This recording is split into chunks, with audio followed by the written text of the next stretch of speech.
Good morning, everybody. My name is Keaton Jack. I'm your host, and this is the Freshmen RadioHeads with WHIT Radio.org, Hudson County Schools of Technology. So today on our show, we have Jason. He's back. He recovered from his sickness. We have Andrew. We have Javier. We have Robert and Ulysses in the box, and we have myself, as I just said. So we have a lot of interesting topics we're going to talk about today. But the one that we're just gonna start off with is if you've been following the news, you all know that Lauryn Hill, she's a famous singer, owes tax money, and this has been going on for a while. She claims she's gonna pay it, but she obviously hasn't. So now the government is stepping their foot in there, saying, "Hey, you have to go to jail." So she's being sentenced on July 8th, and this made me wonder, celebrities have so much amount of money. Like, they have a large quantity of money, more than the average person. Why would you not want to pay your taxes? Like, how much greed can you really have? Because there's a whole list of them. So, Jason, how do you feel about that? It's just completely wrong when you think about it because, like you said, these people have so much more money. They're so much more blessed financially than the average Joe. So the fact that they don't pay their money, it's like, what sort of image are you giving out to your fan base? And it's really surprising the type of people that you see that don't pay their taxes. Like, it's everybody from people like that you would expect, like O.J. Simpson and Al Capone, to Martha Stewart. Yeah. Like, there's a lot of people who are famous who don't pay their taxes. It's ridiculous, and I don't know. Yeah, there's a whole list. I mean, you have people like Willie Nelson. He owes, since 1990, he hasn't paid his taxes, and he owes $32 million to the government, and he's currently still paying it off. You have people like Lil' Kim, Ozzy Osbourne, Ja Rule, who used to be a famous rapper, but he served over 2 years in jail, but he still has to pay it. Even Mary J. Blige owes about, I think, $1 million to $300,000. So, I mean, just pay your taxes, celebrities. Like, you have the money. Don't be greedy.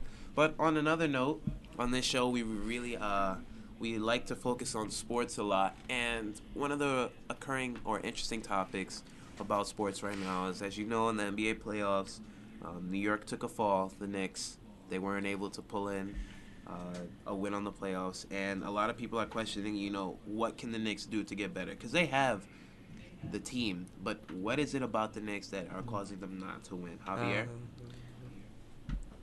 You can't really come up with an exact explanation, but the thing is, I see in the Knicks just so much inconsistency with their performances. You saw in the playoffs, J.R. Smith wasn't the same J.R. Smith until the last couple of games where it didn't matter anymore. And Tyson Chandler, he was off. And what I'm looking at their roster right now, the problem with the Knicks is they came into this year looking for an all-out year. This was supposed to be a win-now season. And if you look down their roster, the youngest guy is Iman Shumpert, and the age difference from him to the next youngest guy is J.R. Smith, who's 27. Main guys that were contributing to the roster, Marcus Camby is 39, Jason Kidd's 40, Pablo Prigioni is 36, and it's just this inconsistency, and they're getting older, and they're headed for a downfall. Robert and Ulysses, how do you guys feel about that? What do you think the Knicks can do to get better, or why do you think they can't win the playoffs? Why they can't win the playoffs? I think it's because their team is old. A lot of their players are old, and they're not as fast as the players in the NBA. And they need to stop relying on Carmelo to score because he has his nights where he really can't score. He just has a terrible shooting night. And J.R. Smith isn't the same anymore. He used to score a lot, and I don't know what happened. Ever since that elbow to Perry, he just hasn't been the same ever since. Yeah. Robert? Well, you see, what I think is during the playoffs, while they were playing Indiana, the Indiana defense became an eye-opener for the Knicks because, the Knicks play isolation basketball and, they try to win games by three-pointers. See, the Indiana defense broke that down, and they didn't win. Do you think Amari Stoudemire's injury had anything to do with them losing? No. No. Why do you say that? Because Stoudemire has been playing so well. Even he played for 9 minutes. Yeah. I think it had an impact. Like, I mean, when Because Stoudemire was on the team, he yeah, didn't- when Stoudemire was on the team, they had it opened up a lot more spacing for them because they had because when you have their full squad, they got Stoudemire, who's a monster at scoring in the paint.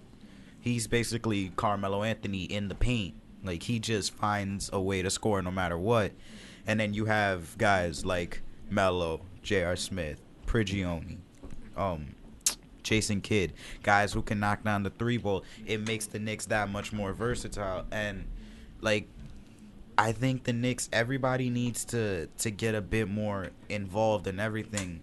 Like, Melo needs to start playing defense. Yeah. Doesn't even need to get better. He needs to start. He doesn't play defense at all. And someone like Tyson Chandler, he needs to just get involved on offense. Like, Chandler pretty much just sits there waiting for the occasional alley-oop from Raymond Felton that he probably is going to miss anyways. And, like, the Knicks, they've also been just, like, plagued by injuries. Even down the stretch, Tyson Chandler had a neck injury, and he had a flu where he lost 12 pounds in that short amount of time. So going into playoff basketball, that's a very big deal. So I do actually think that if they would have had a really healthy Stoudemire, it would have given them a bit more of a offensive presence to get past that tough Indiana defense. And yeah, Jason. And of course, Melo shouldn't ball hog too much. And Yeah. J.R. Smith, he has to To prove stop well. throwing up bricks. Yeah, he should stop showing bricks. He has And to realize and- Like, he's the not Melo- clutch all the The time. Melo, you can't. like, Melo, the Knicks' main play, literally, they do this more than any other team. They do it almost 40% of the time on their offensive possessions. Isolation. That's not a winning recipe for offense. Yeah, And you know who gets the majority of those ISOs? Melo. So yeah. That's like, why. they're not going to win just feeding him the ball because, like Ulysses said, he's going to have an off night and he's not going to be able to score. Like, Melo usually scores a lot, but just by throwing up shot after shot after shot and making them. So, I mean, like, going to the free throw line. Yeah. So And yeah, that's not a winning recipe for basketball. And of Yeah. course. All right, and if you look at the roster, that ISO, the plan is you give Melo the ball. He either, if he can't create a shot, kick it out, and someone has to be open for the three. And then the problem that you see more and more is that you see these guys that are the three-point shooters. They've completely lost their confidence. Steve Novak does not shoot unless there's 3 yards the distance from the next guy that's coming at him. If Mini-Me is covering him, in the words of Stephen A. Smith, he's passing the ball. All right? That can't happen. And then you have Jason Kidd, who lost all his confidence. He was basically just a wasted roster space in the playoffs, even though he's He a like field didn't general. score over like the last like 4 games or something like that. Yeah, And it's not and even he it's not missed- even that he can't score. It's that he He- missed his first couple of shots and he didn't shoot. No matter how open he was gonna pass it to the next guy, which is, it can shake you up a little bit, but as a professional NBA athlete, you have to step up and be like, hey, I'm not here to pass the ball when I'm wide open. This is my job. I got to take this three, and that's what the Knicks were missing.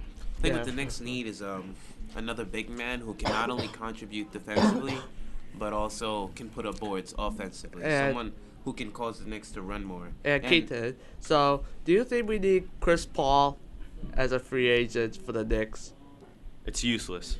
Why, Javier? Because I'll tell you what, the Knicks right now are central. It's all Melo. No matter what happens, Melo's going to be in every play. He's going to create a play, or something's going to happen where he distracts them and gets someone else open. If you bring in, what they have right now is so special with Raymond Felton that there's no need to bring in another guy that, although Chris Paul is a star, there's no complaints. You also have to keep in mind, Chris Paul isn't leaving LA. His thing was he wanted to be general manager. He didn't want Vinny Del Negro in, and you see on the news yesterday, Vinny Del Negro's out. So odds are he's staying. I think Jason Kidd, though, he should have The Clippers confirmed that he's not coming back this season. They're not giving him an extension. Oh. Are you I feel sure? like Jason Kidd should retire, though. I mean, some thought he was going to retire after the series, but apparently he wants to finish off with a couple more years. But I don't see how he can contribute. And that goes the same for someone like Steve Nash. I mean, to switch a team that late in your career, you might as well just have stayed with the Lakers. No, just to make a correction, that was a big speculation about Chris Paul leaving, but right now the Del Negro firing, that was so that Chris Paul stays. So the extension is still in play. I think the Knicks could use a big man like Gallinari or Darrell Wright because they're both amazing scorers and they could play a really good defense. What about Dwight Howard? No. Nah, he's not a good offensive player. He's a good defensive player. He's with the Lakers anyway. All Yeah. right. Because he's a free Nah, agent. but yeah, he's a free agent. It's just this whole sweepstake, his injury and nothing. Like, people are just afraid to go near him for now. I mean, in all, he didn't really contribute to the Lakers anyway. He can't step up in someone like Kobe's place. He proved that he couldn't, so that's him. But moving on to a different topic, different sport, baseball. What do you think the Yankees will do when all their stars finally come back? At this point right now, there's absolutely no telling what's going to happen. You have Brian Cashman. I think the idea the whole time was bring in these veterans and just get the job done for now, Yeah. expecting that they're not even going to do that good so they could have a star come in. But the Yankees right now are such an overachieving team with so much chemistry that in my eyes, the only option right now is trade away Curtis Granderson, bring in maybe a prospect, alleviate money, and do everything you can to get rid of Alex Rodriguez. And honestly, at this point, it's obviously unlikely for that to happen, but then you look at the teams that are desperate for a hitter and teams that are desperate for attention. The two teams that come to my head are the Pittsburgh Pirates, all right? They're in the playoff hunt, but they need an extra bat. And then you look at the Florida Marlins, who they're being boycotted. And if they want those extra people to come in and watch the games, who better than to start up a big spark in Florida than Alex Rodriguez? And he alleviates the money, and it's the move the Yankees should make. Javier, did you mean the Miami Marlins? The Miami Marlins, you're right. My bad. You owe him like $1. They have like a fund. So I think if the Yankees players come in like Teixeira, Jeter, and A-Rod, I guess the Yankees will be a huge threat.